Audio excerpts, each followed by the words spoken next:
cómo escandaloso es lo que viene sucediendo con la madera de nuestro país. Es decir, los recursos naturales de nuestro país están a la deriva, al mejor postor. Y en el caso de la madera, se ha presentado un informe que lo tenemos aquí, que se llama, lo estamos ponchando, por favor, La máquina lavadora. Cómo el fraude y la corrupción en el sistema de concesiones está destruyendo el futuro de los bosques del Perú, de la agencia EIA, que es la Agencia de Investigación Ambiental, y estamos con Julia Urrunaga, directora para el Perú, que ha tenido la amabilidad de venir esta noche. Julia, muy buenas noches. Buenas noches. Cuéntanos un poco qué han descubierto con la máquina lavadora, quiénes se la llevan, cómo se la llevan y el por qué no se hace nada. Bueno, muchas gracias por la invitación. Nosotros hemos trabajado en este tema, hemos estado trabajando en esta investigación por un poco más de 2 años. EIA es una organización basada en Washington y en Londres, pero que viene trabajando en el tema forestal en el Perú desde hace varios años ya. Yeah. Y trabajamos no solo en investigación, sino también en la discusión política sobre la reforma del sector forestal, ¿no? Entonces, en estas discusiones se habla siempre de los problemas de corrupción y de tala ilegal y de lavado de madera, pero sentimos que faltaban casos concretos, ¿no? Faltaban, porque se hablaba de que hay corrupción, de que hay lavado de madera, sí, se dice, pero no había nada. Claro, es un secreto a voces, pero no habían casos demostrados. Ahora entonces sí nos pusimos a investigar. Apellido, ¿no? Así es. Y hemos trabajado, y eso es importante mencionar, con información oficial. ¿Ya? Solamente que nos hemos dedicado a recopilar diferentes piezas que manejan diferentes oficinas del Estado. Hemos estado haciendo pedidos de acceso a la información pública por bastante tiempo. En algunos casos, además, procesos que deben tomar 8 días, según la norma, nos han tomado 9 meses. Pero hemos conseguido la información. Y ahora le estamos poniendo a disposición del público, además, en la versión digital de nuestro informe. Pero lo que hemos encontrado es que hemos analizado las exportaciones que se han producido entre el 2008 y mayo del 2010 de Perú a Estados Unidos de caoba y cedro, que son especies protegidas. Y hemos encontrado que de 305 embarques, 112 tenían madera ilegal. ¿Ya? ¿Qué quiere decir la madera ilegal? O sea, porque claro, son protegidas, pero de alguna manera se pueden explotar. Sí, claro. No, la madera se puede explotar y nosotros no nos oponemos a eso y no creo que nadie se oponga. O sea, se puede aprovechar.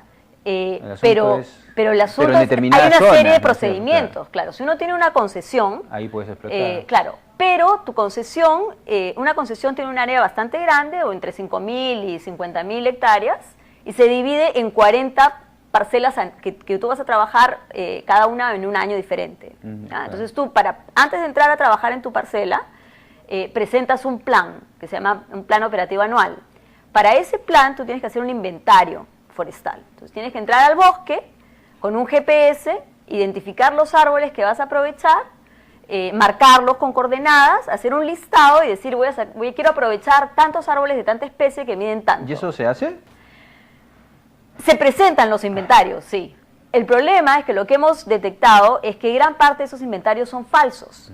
O sea... Pues te traen un árbol de otro lado y te lo hacen pasar. Claro, o sea, son inventarios falsos, ¿no? Yo digo que tengo 50 cedros o 80 chihuahuacos y en realidad no tengo nada. Pero consigo que la autoridad me apruebe la movilización de este volumen, me apruebe que yo pueda exportar este volumen, comercializar este volumen, y entonces, con ese volumen aprobado, yo emito unas guías de transporte, que es el documento que se utiliza para movilizar la madera, y lo utilizo para lavar madera de cualquier otro lugar.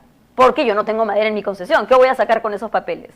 Entonces, esos papeles es un blanqueo, por eso lo hemos llamado la máquina lavadora, ¿no? Porque esto está diseñado para lavar madera que se extrae, suponemos, de áreas protegidas. ¿Cuánto se exporta al año en madera en el país? O sea, por ingreso de exportación, ¿cuánto más o menos será?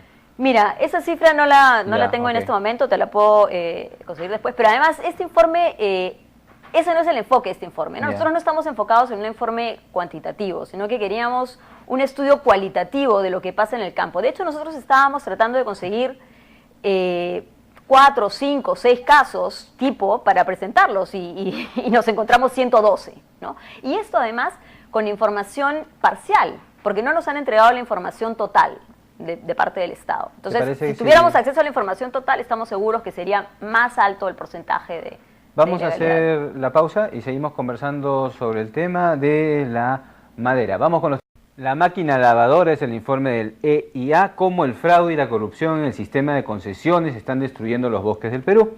Y aquí tenemos el cuadro, el gráfico, lo pueden mostrar, ahí está. ¿Quiénes son las principales empresas madereras en el Perú? Está Maderera Bosovix, Maderera Vulcano, Transforestal, Comercial JR Molina, Perú Traders, AIA Investments, Ramiro Edwin Barrios Galván, Exportmader, Industrias Blanco, Inca Wood, Inversiones WCA, Sudamerican Hardworks, Forestal del Oriente y Lumac Maderas. Es bueno que la gente sepa quiénes son. Pero conversábamos en la pausa acerca de la dificultad de identificar, ¿no?, la legalidad de esta forma de hacer un engaño al Estado. Hay una empresa que es Maderera Bosovich, que ha sacado un comunicado el día de hoy en reacción, me imagino, a este informe, que tiene su empresa aquí en el Perú y también tiene su empresa en Estados Unidos. Así o sea, es. se vende a ella misma, ¿no? Así es. Y ellos dicen que entonces tienen todo en regla, tienen todos los papeles, pero por ahí no va el asunto. Claro, ellos dicen que tienen todos los papeles y que por lo tanto han hecho todo bien. Nosotros no contradecimos eso. O sea, efectivamente, ellos tienen todos los papeles. Lo que nosotros decimos es que los papeles no tienen ningún valor para garantizar el origen legal de la madera. ¿Por qué no tienen valor esos papeles? Lamentablemente se ha producido un quiebre entre lo que existe realmente en el bosque y lo que existe en los papeles. Son dos realidades, digamos, más bien es una realidad lo que está en el bosque y lo que existe en los papeles es una ficción, ¿no? Porque como te decía antes, yo presento un inventario donde digo que tengo 80 cedros cuando en realidad no tengo ninguno. Porque ya lo saqué. O porque nunca hubo en mi concesión. El sistema de concesiones, además, se ha entregado sin saber qué había en el campo. O sea, el Estado ha mapeado, ha distribuido en un mapa y lo ha entregado y no hay un inventario, no se sabe qué cosa hay. El asunto consiste básicamente en que yo tengo la concesión, pero no tengo estos árboles aquí por esa falta de inventario, en fin, y me voy a una parte de la selva, saco esos árboles de otra parte y hago pasar en papeles esos árboles como si hubiesen estado en mi concesión. Efectivamente, así es. Eso es exactamente. Un punto importante además es que cuando en mi inventario yo digo que tengo caoba o cedro, la autoridad forestal está obligada a entrar al campo a verificar que esos árboles existen en realidad, porque son especies protegidas.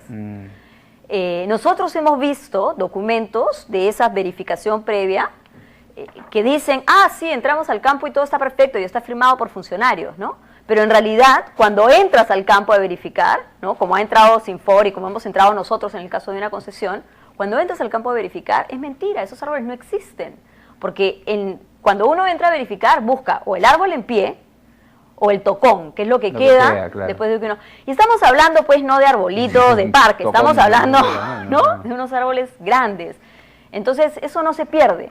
¿Ya? Uno entra 2, 3, 5 años después, busca la coordenada con el GPS y no está. Y no se trata de una cuestión de un poquito más allá, un poquito más acá, claro, porque se busca 50, y además se busca 50 metros a la redonda, por si acaso hubiera habido una discrepancia, ¿no?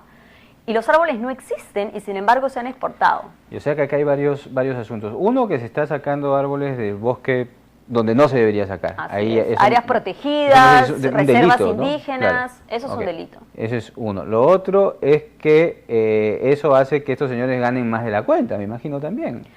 Bueno, hay un mercado negro para estos papeles, ¿no? Estos documentos, estas guías que te decía que se respaldan, que se basan en estos volúmenes aprobados pero inexistentes, estas guías se venden en el mercado negro, ¿no? Se venden, según tenemos entendido... las guías que le dan a los concesionarios. Claro, la guía que tú usas para movilizar tu madera. ¿En los Sinfor? No.